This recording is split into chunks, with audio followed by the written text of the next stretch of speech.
我是回应，不是好奇。00后女生的坚持揭露了雨夜视频的惊人真相。那天的雨像被撕裂的天幕倒下，密集的让人几乎无法呼吸。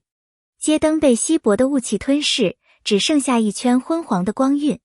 夜色里，一段模糊的视频悄无声息地流入网络深处。画面中，2名穿着保安制服的男人站在雨中，他们手中的手电光划破雨幕，将落下的水滴切成碎裂的银点。3名撑伞的女孩匆匆经过，像是被要求离开。整个画面短促、模糊，却异常压抑。起初，没有人觉得这段视频有任何意义。这座城市每天都在发生成千上万个片段，没人会在意一段雨夜里的模糊影像。直到有人把它与朦胧事件联系起来，质疑声才像风暴一样扩散开。有人说这视频被剪辑过，有人说时间对不上，还有人指出动图与静图的光线完全不一致。而争论越烧越烈，越没有人能给出答案。故事就是在这里真正开始。她叫林兰，一个出生在北方小城的00后姑娘，长相普通，性格也不算张扬。她在一家制衣厂里做工，日复一日地把布料缝成衣服，青春被机器的轰鸣声磨得暗淡。她既不是记者，也不是侦探，更不是专业人士。她只是一个普普通通、努力生活的人。可是那段视频里的尖叫声，让她连续几夜辗转反侧。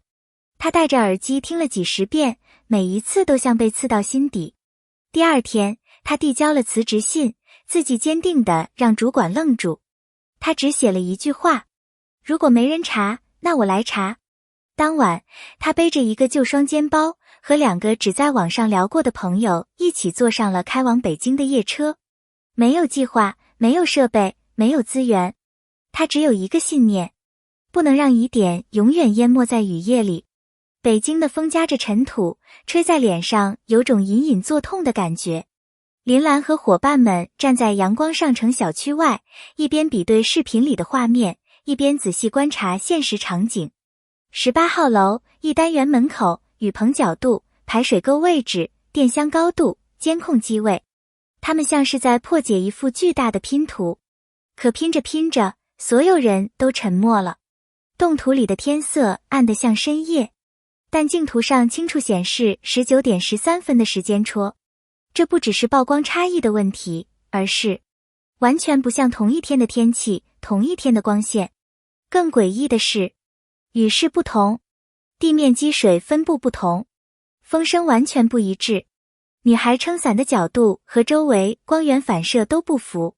其中一个朋友低声说，如果这些是被剪在一起的，那么有人在努力地制造一个正确的时间。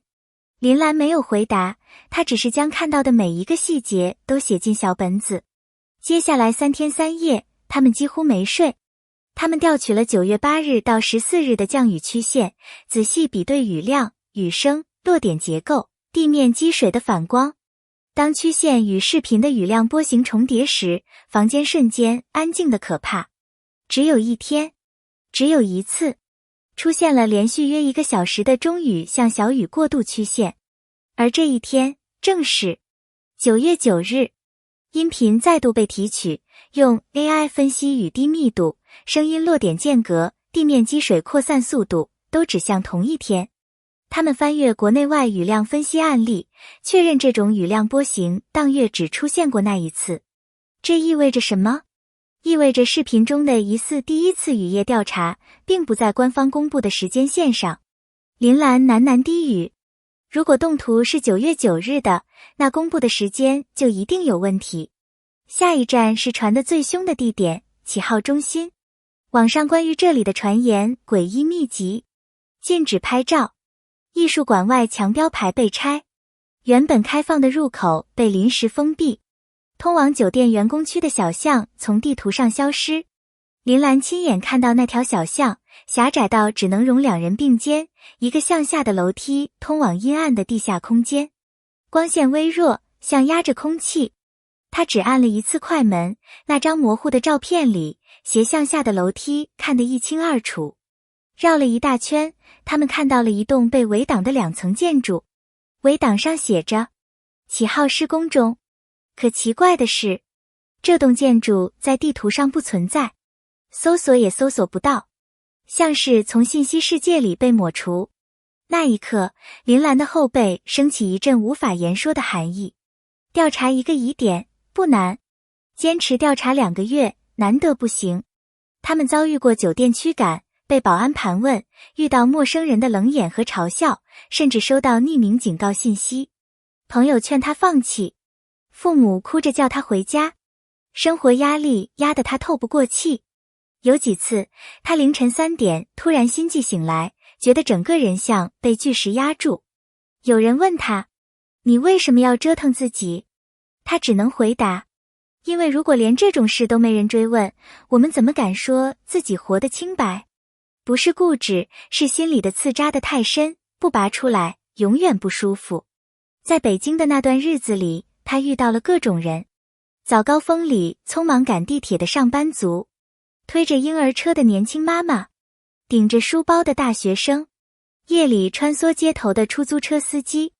他们有些人愿意分享自己看到的异常，有些人给他递来一杯热水，有些人甚至只说了句谢谢你还在坚持。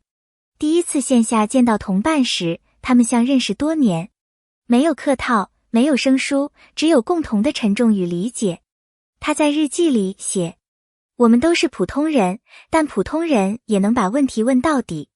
第40天的晚上，林兰彻底崩溃。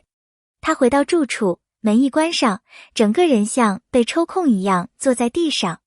她抱着双腿，哭得像一个被世界遗忘的小孩。是不是我太天真？是不是我什么都改变不了？是不是根本没人需要我做这些？她的哭声嘶哑而绝望。但哭完，她擦干眼泪，重新整理桌上的资料和比对表。因为她知道，如果她停了，那些线索就没人再追下去。